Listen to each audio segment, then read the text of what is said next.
Have you ever worked with AI and thought, AI is going to take my job one day? Well, I've got, I've been doing a little bit of work with AI this week, and I've got a couple of thoughts I'd like to share them with you, if you don't mind. So I'm driving, and the example I thought of is like, one of the things that I teach on Mixed Coach is like, and I teach my daughter this when I'm driving, when I'm teaching her to drive, she's 15. I say, always look 3 cars ahead of you.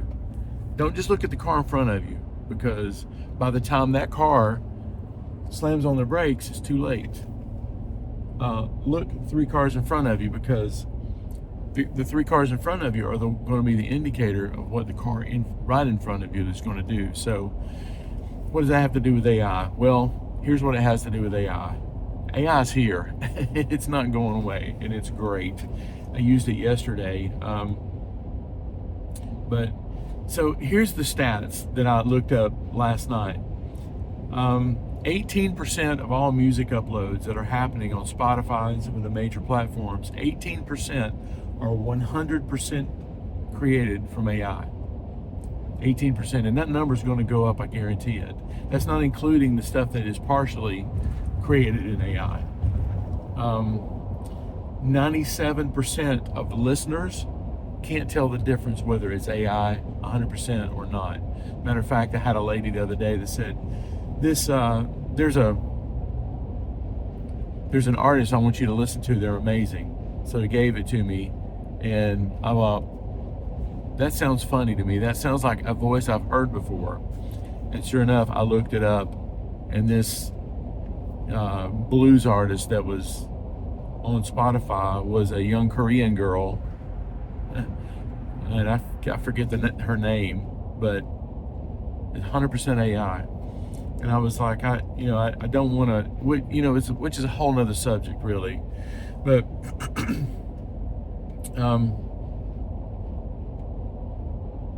you can't ignore it. I don't know what the future holds of AI, and you can go back and forth about it and say, I don't want to be involved in AI. I don't, it's going to take my job, or it's creepy, and it is, and it's also very good, and it's also something that I've heard is going to create more millionaires and billionaires in the next few years than the whole internet did, when it first came out, because there was a lot of internet millionaires, people doing, YouTube videos and things like that. It's coming. It's not going away. I don't know what the future holds of it, but I know that you can't ignore it. You can't just look at the car in front of you, and you can't just say, I'm not going to worry about this until it directly affects me personally. You've got to look ahead a little bit. So what choice do we have but to learn it? And that's what I would recommend to you. So yesterday, a friend of mine, a coaching student, sends me a set of tracks, and he says, these tracks didn't get multi-tracked. These are tracks that were recorded from our phones, and we're trying to put them together, and you just wanted some, I guess, confirmation, insight from me. So I listened to it, and of course I looked at all my AI tools. I looked at, the Isotope RX to keep reverb happening, and even though the AI tools are not perfect, they're really good. So one of the things I did was I uploaded a track into Suno, the drum track that we were trying to salvage, and I gave it a prompt, which I think this is a whole nother subject too, but asking the right questions means a lot. It will make all the difference if you're curious enough to ask the right questions. So what I told the prompt was, I asked it to recreate this drum track with an 80s drum sound, which is what we were going for. I said, don't add any more instruments. Of course, I'm just learning to use Suno as well. But within 10 seconds, it created a whole track, not just drums, bass, and I pasted my prompt the reason it created bass and everything is because I pasted my prompt into the lyrics field. So it was singing back my prompt to me, which was kind of funny. But the bottom line is that it created something in like 10 or 20 seconds that would have taken a whole band many hours to do in the studio. Plus it was mixed, plus it was mastered, plus it was ready to change anything on a whim with no complaining. So AI is a fascinating tool, and it's something that we're going to have to learn if we're going to survive. I'm talking to myself as much as anybody because I have to push myself across the limit. So, okay, so one more story.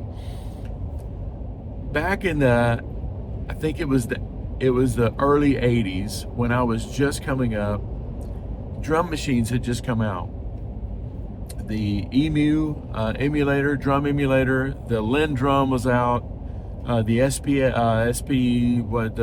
the 2000 from Akai had just come out, and these were machines that a lot of drummers were like, some of them were fascinated with them, some of them were scared to death of them because they thought, this drum, if it's got all the best sounds of it, and you only have to pay it once, and all you have to do is program in where the kick and snare is, then why are they going to need drummers? Well, the smart drummers, I think, were the ones that adapted to the situation. They're the ones that said, there was an engineer named Jeff Lynne that said drum machines can't swing, which that was quickly fixed. But Jim Keltner, on the song "I've Got My Mind Set on You" that George Harrison covered,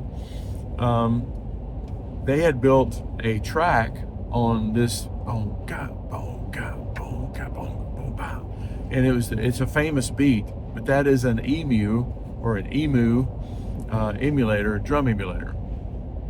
And that ended up being the sound of it because a drummer basically learned to use it best.